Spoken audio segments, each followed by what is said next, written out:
I already recycle, but how can I become even better friends with Mother Nature? Being eco-friendly is as simple as not using individual sugar packets, riding MARTA or walking instead of taking a cab, and not using to-go boxes if necessary.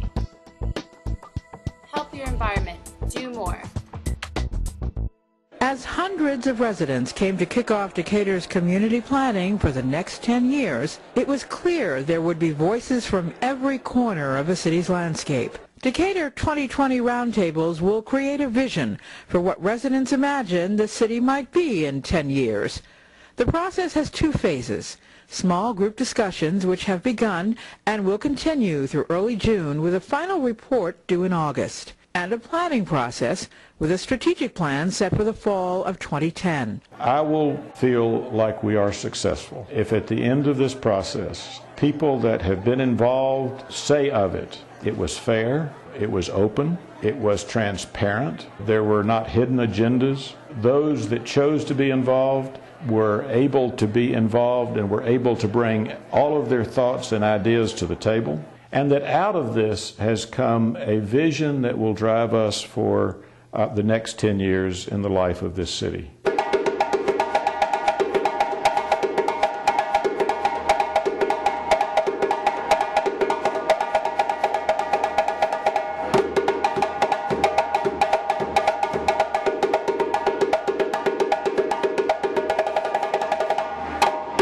As the director of Common Focus, Jon Abercrombie has helped many communities work together to solve problems and hone their common vision. One of the things that came out of the roundtables in 1998 was the recommendation that when the strategic planning experts were brought in to work with focus groups on the details of the strategic plan, transportation, how the city looks, zoning, all of these issues, that they would include a 10-year plan for how you engage citizens in decision-making and how you engage citizens in volunteering to take over things in the city, to do things in the city that enrich it, that save us money, that make us a better place.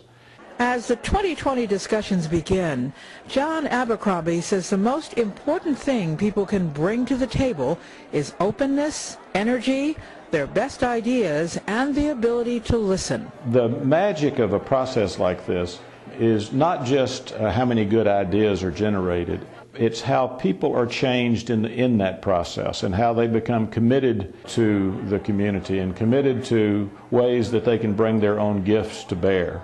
Folks who come in with energy, who sit down at a table with a group of people who are unlike them in ways and very much like them in many other ways, but people that they don't normally talk to. When those folks come together, exchange their ideas and listen to each other and come up with new ideas out of that conversation, that's success. Several Decatur high school students are participating in this year's roundtable discussions, something Jon Abercrombie says is very exciting. The presence of the voices of young people in a process that thinks about the future is extremely important. It will be fascinating to hold up their view of the future alongside the views of the future that begin to emerge from other groups.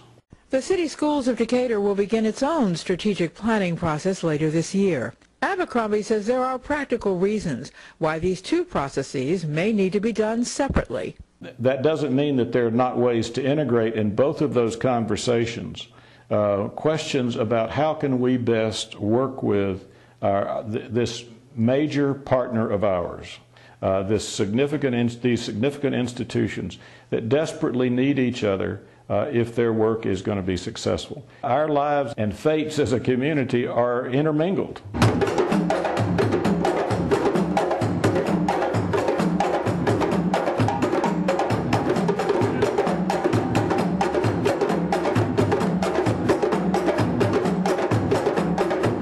The way we connect and communicate with each other has changed dramatically since 1998.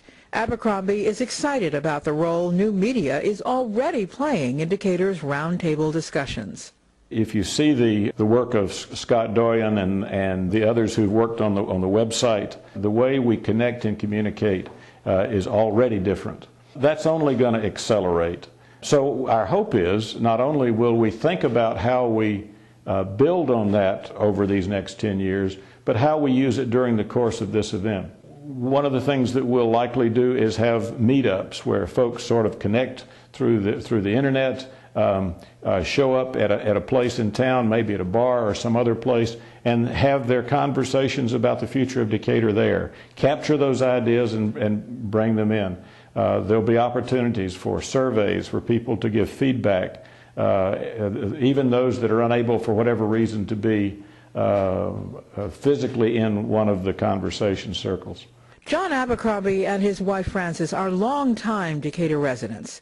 So how does he separate his work as a professional facilitator from his personal opinions and hopes for his home community? Sometimes doing projects in the community where you live is difficult because there's so much of your personal emotion and personal feeling that is involved. For me, I can't think of anything that I would rather do. For me, the 1998 Decatur Roundtables started me down a road of citizen engagement around the country that really was transforming for me. When I saw what could happen when citizens come together, and our discussion guides, the things that we used 12 years ago, seem so fundamental and rudimentary at this point. But it worked because what really works is when you bring people together who are different and similar and have different backgrounds and different experiences, that something magic can happen and something important. Decatur's 1998 Community Roundtables identified 96 result areas. 80% of those have been achieved. Because we have done this before, because we have some idea of how information flows and how to best use it, we'll have even better results, deeper results, richer results, because the systems are better in place. This process works best when the ripples that start among these now between 500 and 600 people who have signed up, that these ripples begin to move out through the community.